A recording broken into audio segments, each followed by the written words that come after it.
The Great Hall was silent. Admiral Hyen Woo Kim stood in the center of the massive room, his hands behind his back. Around him, alien faces stared down from floating seats. Some had too many eyes, others had no eyes at all.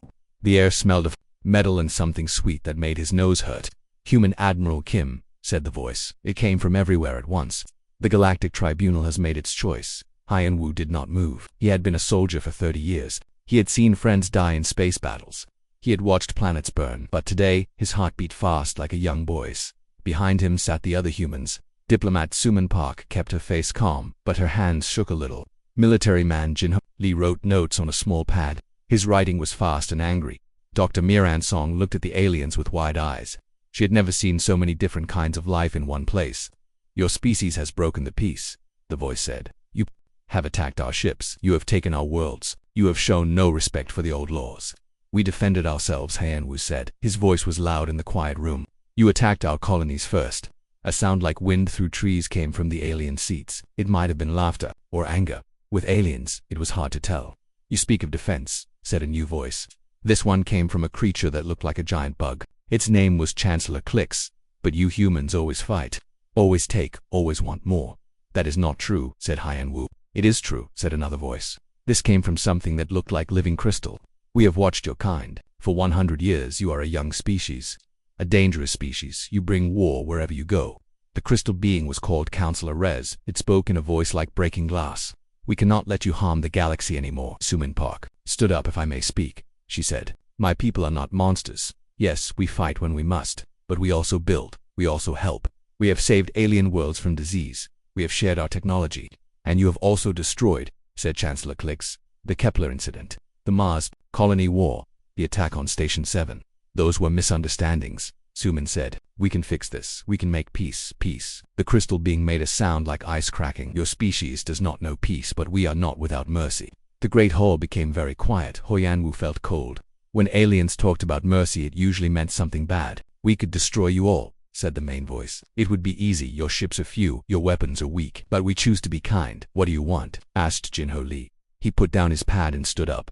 "Exile," said the voice. "Your people will leave the civilized galaxy. All of you. Forever." "Where would we go?" asked Dr. Miran Song. "Earth is our home." "Not Earth," said Chancellor Clicks. "You will go to Kepler 4 to see." The humans looked at each other. They had heard of this world. It was a place of death. A place where the galaxy sent criminals to die. "That is a death world," said Hyen Woo. "Nothing lives there for long." "That is correct," said Counselor Rez. 3 civilizations have tried to live on Kepler 4 to see. All failed. All died. "You cannot send us there," said Suman. "It is murder. It is mercy," said the main voice. "You have 2 choices. Death here, today, for all your kind, or life on Kepler 4 to see. Perhaps you will surprise us. Perhaps humans are stronger than we think." The silence was heavy. Hyen Woo looked at his people. Suman had tears in her eyes. Jinho was angry. Dr. Miran looked scared. "How long do we have?" asked Hayon-Woo. "1 month," said Chancellor Clicks. 50,000 of your people will go first. If they live for 1 year, we will send more. If they die, ... The bug creature made a clicking sound. "While they will die. And our families?" asked Dr. Miran. "Our children, they may go with you," said Counselor Rez, "or they may stay and work for us as slaves." Jin Ho Lee stepped forward. His face was red with anger. "You call this mercy. We call it justice," said the main voice. "You will leave in 1 month. The ships are already prepared." The floating seats began to move away. The aliens were leaving. The trial was over. "Wait," called Hyen Woo. "What about supplies? Tools, medicine?" "You may take what fits in the ships," said Chancellor Clicks. "Nothing more." "And weapons?" asked Jin-Ho. The bug creature laughed. It sounded like metal breaking. "You will need no weapons on Kepler 4 to see. The planet itself will kill you." One by one, the aliens left. Soon only the humans remained in the Great Hall. "What do we do now?" asked Dr. Mi-Ran. Hyen Woo looked up at the empty seats. "We survive," he said. "We show them what humans can do on a death world," said Suman. Hyen Woo. 3 civilizations have tried. All failed. "Then we will be the first to succeed," said Jinho. "We are human. We do not give up." Dr. Miran nodded slowly. "The children will have a chance, at least, better than being slaves." "We need to choose people carefully," said Hyen Woo. 50,000. The best and strongest. "Not just strong," said Suman. "Smart too. We will need doctors, engineers, teachers, and soldiers," added Jinho. "If the planet is as dangerous as they say." They walked out of the Great Hall together. Outside, human ships waited in the dark space. Soon those ships would carry them to a world of death. But Hyan Wu smiled a little. Aliens thought they knew humans. They thought humans were just fighters and killers. They were wrong. Humans were survivors. Captain Yunji Choi was waiting for them at the ship. She was young but good at her job. "Admiral," she said, "the transport ships are ready. We can carry 50,000 people and their supplies." "Good," said Hyan Wu. "How long to reach Kepler 4 to see?" 6 months, said Youngji. "Maybe 7 if we have problems." "We will have problems," said Jinho. "Aliens do not want us to succeed." Youngji nodded. "Then we better get ready for a fight." As they boarded the ship, Hyan Wu looked back at the space station. Somewhere in there, aliens were celebrating. They thought they had solved the human problem. They had no idea what was coming. "Captain Choi," said Hyan Wu, "send a message to all human worlds. Tell them what happened here. Tell them we go to Kepler 4 to see not as prisoners, but as pioneers." "Yes, sir," said Yonji. The ship began to move. Behind them, the lights of the Galactic Tribunal grew small and disappeared. Ahead lay the unknown. A world of death and danger, but also, perhaps, a world of hope. The great hall was silent. Admiral Hyan Wu Kim stood in the center of the room, looking up at the alien judges. His hands were tied behind his back with metal chains. Around him sat creatures he had never seen before in his life. The bug-like aliens had 6 arms and big black eyes. Their leader, Chancellor clicked his mouthparts when he spoke. Next to them sat the crystal people. They looked like walking diamonds with blue light inside them. Their speaker was called Human Admiral Kim. Clix said in broken English, "You and your people have broken our laws. You have caused trouble in 3-star systems. You have hurt our trade ships. You have stolen our resources." Hyan Wu kept his face calm. Behind him sat 50 other humans. They were the leaders of Earth's colonies. Diplomat Suman Park sat in the front row. Her face was white with fear. Next to her was military man Jinho Lee. His jaw was tight with anger. "We only took what we needed to survive," Hyan Wu said. His voice was steady. "Your people would not trade with us fairly. You charged us 10 times the normal price for basic food and medicine." The crystal alien Rez made a sound like breaking glass. "That is not important now. What matters is that you broke galactic law. The punishment for piracy is death." Suman Park stood up quickly. "Wait, we can pay back what we took, or we can work to fix the damage. Please give us another chance." The bug alien Clix turned his huge eyes toward her. "Sit down, human female. We have already decided your fate." But then Rez spoke again.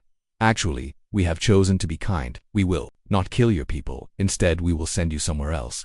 A new voice spoke from the back of the room. It belonged to a tall gray alien with 4 arms. "We sentence all humans to exile on planet Kepler 4 to see." The humans looked at each other with confused faces. They did not know this planet named Jinho. Lee whispered to Suman, "What is Kepler 4 to see?" The gray alien heard him and smiled with too many teeth. "It is what your people might call a death world. The weather is very bad. The animals are very dangerous. 3 other species have been sent there before you. All of them died within 2 years. Hyan Wu felt his heart sink. "You are sending us there to die slowly instead of killing us." "Quickly, yes," said Clix, "but you will have a chance to survive. If you are strong enough," Rez added. "Your ships will take you there. You may bring basic supplies, nothing more."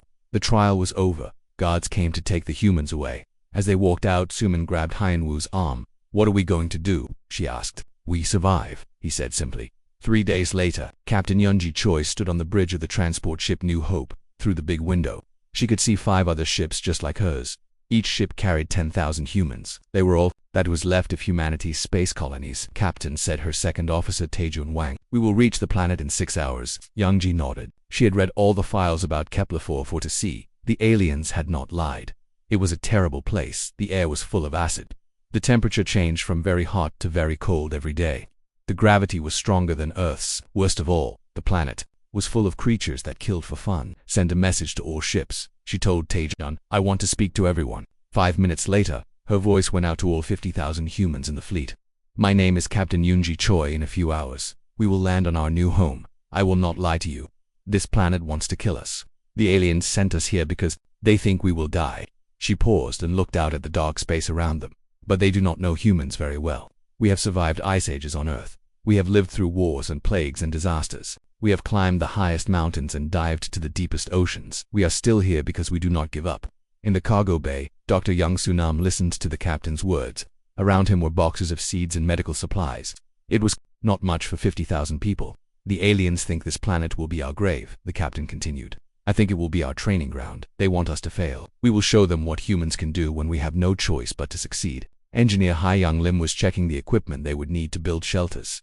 She had worked on Mars colonies before, but Mars was like a vacation spot compared to where they were going.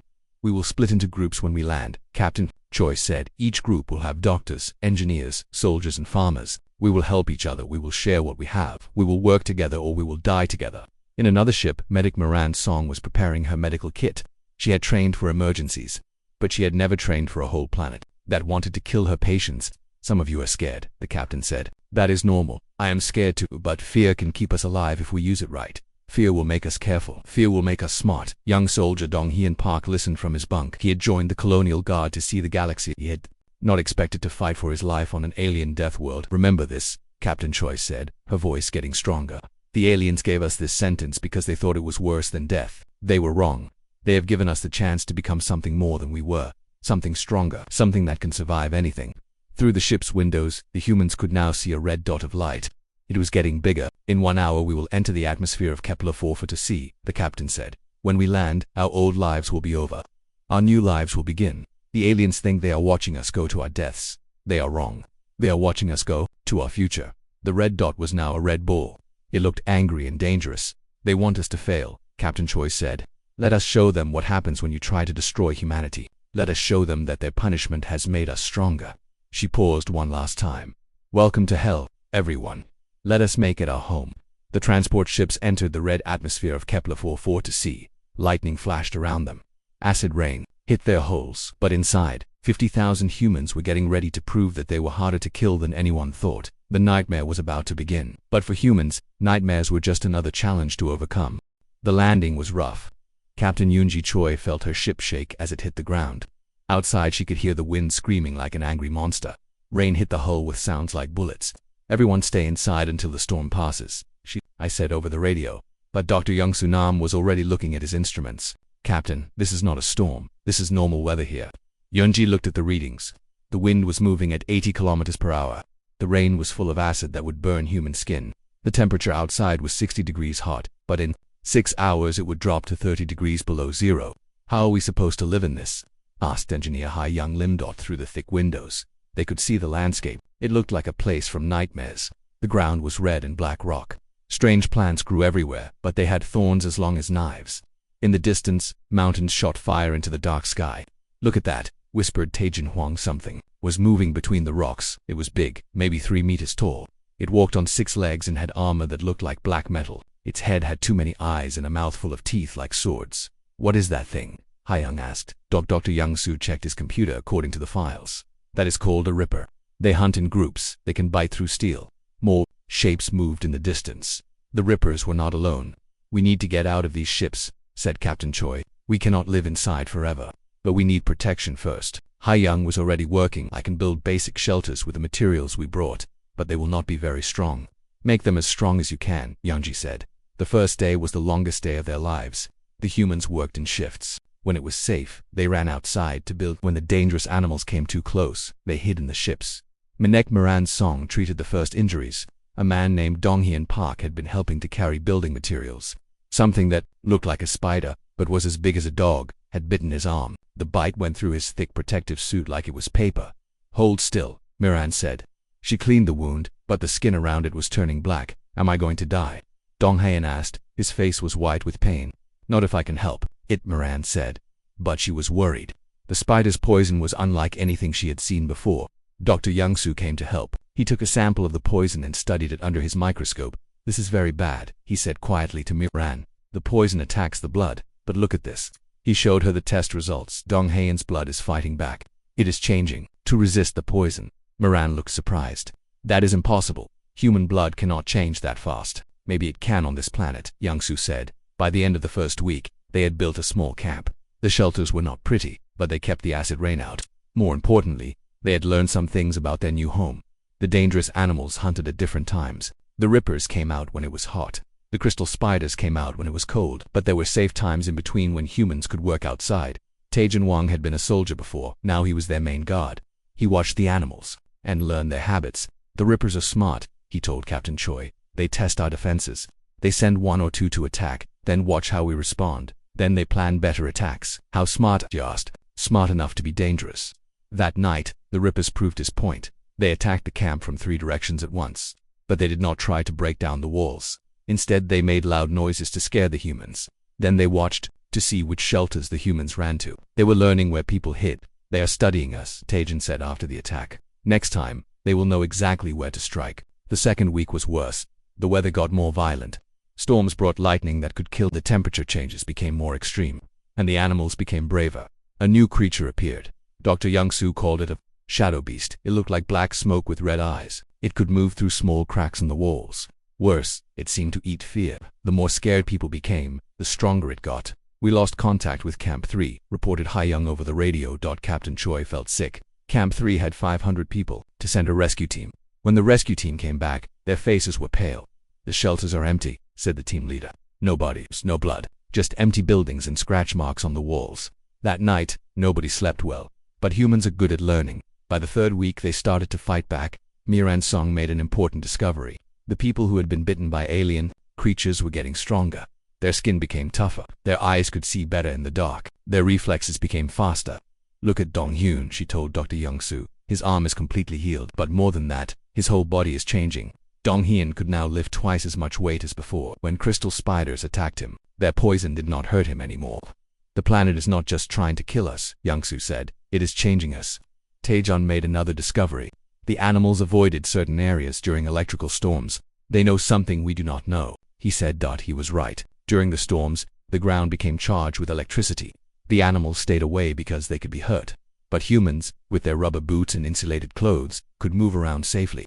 The storms are not our enemy, Taejon realized. They are our protection. By the end of the first month, the human camps were still there.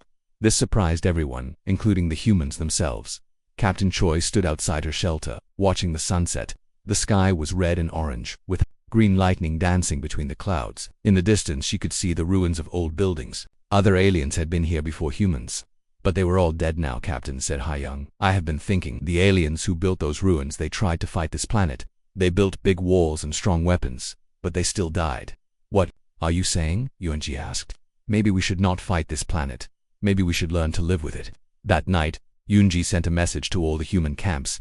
We have survived 1 month. The aliens expected us to be dead by now. But we are still here, we are learning, we are changing. This planet is hard, but we are harder. She looked up at the alien stars. They sent us here to die. Instead, they sent us here to become something new, something stronger. In the distance, a ripper howled, but for the first time since landing, the humans did not feel afraid. They felt ready. The nightmare was becoming their teacher. And humans were very good students. 6 months had passed since the humans landed on Kepler 44 to see Captain Youngji. Choi stood on top of the main shelter and looked at what they had built. It did not look like the camps from 6 months ago. The shelters were bigger now. They were built into the rock itself, using the planet's own materials. Engineer Hayoung Lim had learned to use the electrical storms to power their machines. Giant metal rods caught the lightning and stored it in batteries made from crystal spider shells. The power levels are incredible, Hayoung told Dr. Young-Soo. 1 storm gives us enough electricity for a whole month, but the biggest changes were in the people themselves. Dr. Young-Soo had been studying the humans for months. What he found amazed him. Look at these test results, he told Captain Choi. Our people are not just healing from injuries, they are becoming stronger. He showed her pictures of blood cells under his microscope 6 months ago. These were normal human cells. Now look, the new cells were different. They were bigger and had a blue glow. These new cells can fight off any poison on this planet. They can heal wounds in hours instead of days. And they let people see in complete darkness. Yanji touched her own arm. Her skin felt tougher than before. Her eyes could see things moving in the shadows that used to be invisible. Are we still human? She asked. We are becoming something better, Young-Soo said. The changes were not just physical. The humans were learning to think differently. Taejin Wong had become the leader of the hunting teams. But he had discovered something strange. The most dangerous creatures on the planet could be turned into allies. Watch this, he told. A group of new hunters. In the distance, a pack of shadow moors was approaching. These were even more dangerous than rippers. They were as big as horses, moved like liquid shadow, and had intelligence that scared most humans. But Taejin did not run. Instead, he sat down on a rock and waited. The lead Shadowmoor approached slowly. Its red eyes studied Taejin carefully. Then it made a low sound, almost like singing. Taejin sang back. It was a simple tune, but the Shadowmoor seemed to understand. How did you learn to do that? Asked one of the hunters.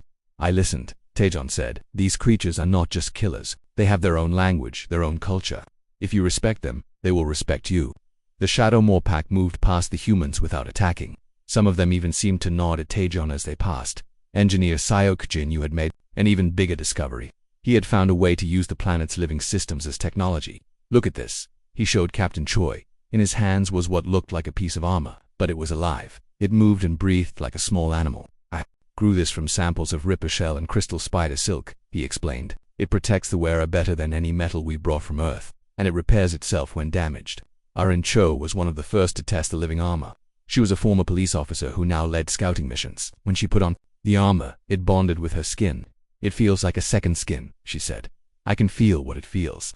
When danger is near, it warns me by getting warm. With the living armor, the human scouts could go deeper into the dangerous areas of the planet. They found ruins of the aliens who had died here before, but they also found something else. Captain, you need to see this, Irene called over the radio. She had found a cave deep in the mountains. Inside were machines that were still working after hundreds of years, but these were not normal machines. They were grown, not built. Dr. Kyung-ho Bae studied the cave machines. He was the colony's expert on alien technology. What he found changed everything. These machines are connected to the planet itself, he explained. They can control the weather. They can communicate with the animals. They can even change the genetic code of living creatures. The aliens who lived here before us, they did not die because they were weak, he continued. They died because they tried to fight the planet instead of joining with it.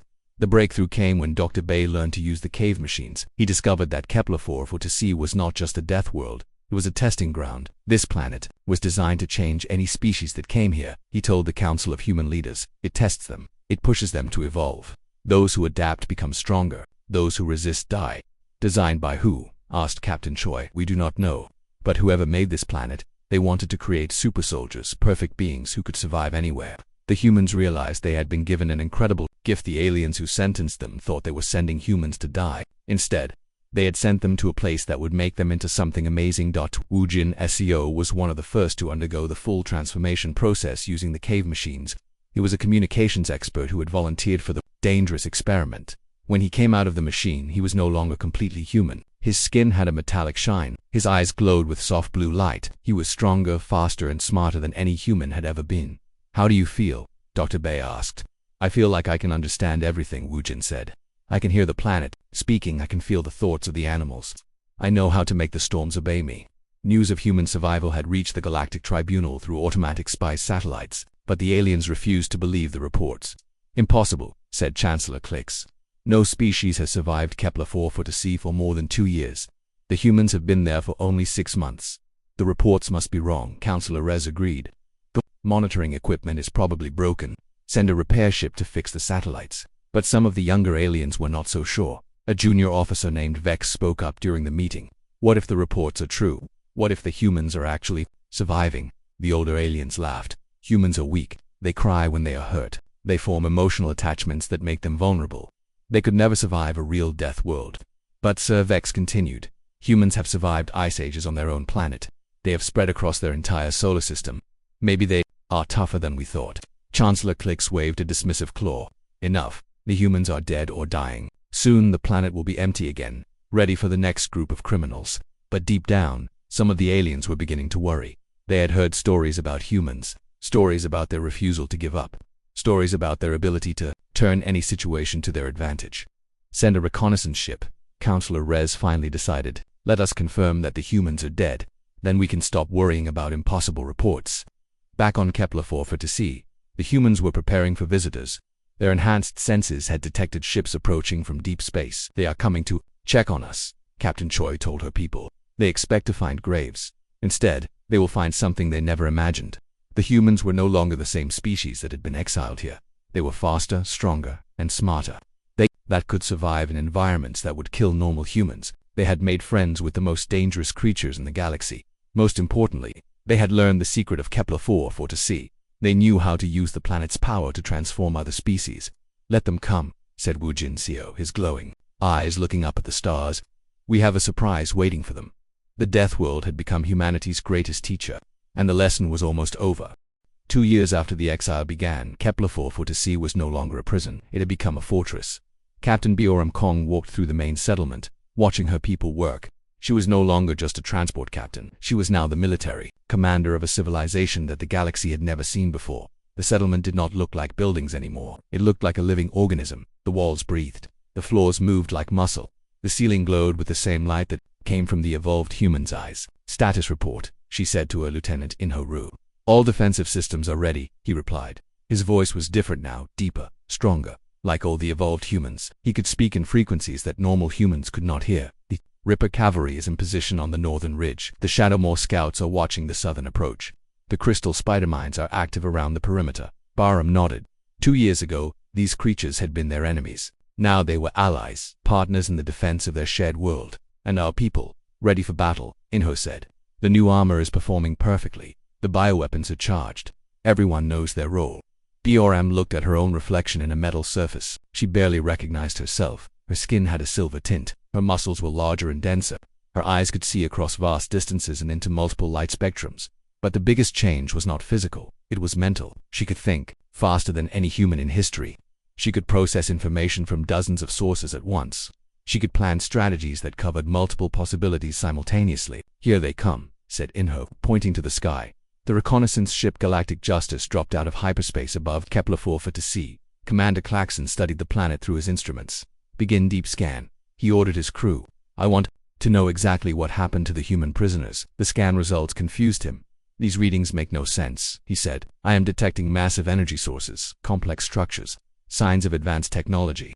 His second officer, a young Fextari named Zik, looked worried. Sir, what if the humans are still alive? Claxon laughed. Impossible. Look at this planet. The storms could tear apart our ship. The radiation levels would kill us in minutes. The surface temperature changes would freeze and cook us in the same day. But sir, the readings are from the old alien ruins, Claxon said firmly. Perhaps some of their machines are still working.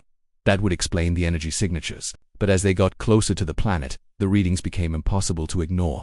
There were artificial structures covering hundreds of square kilometers, energy signatures that matched advanced weapon systems, and something else that made Claxon's blood run cold.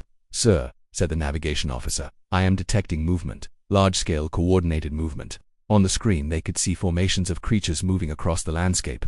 But they were not moving randomly like wild animals. They were moving in patterns. Military patterns. Take us lower, Claxon ordered. I want visual confirmation. As they descended through the atmosphere, the ship's hull began to shake from the electrical storms. Acid rain hit their shields with tremendous force. But the Galactic Justice was built to handle hostile environments. There, said Zik, pointing at the main screen. What is that? Below them was a settlement that defied explanation. The buildings seemed to be alive, growing from the rock itself.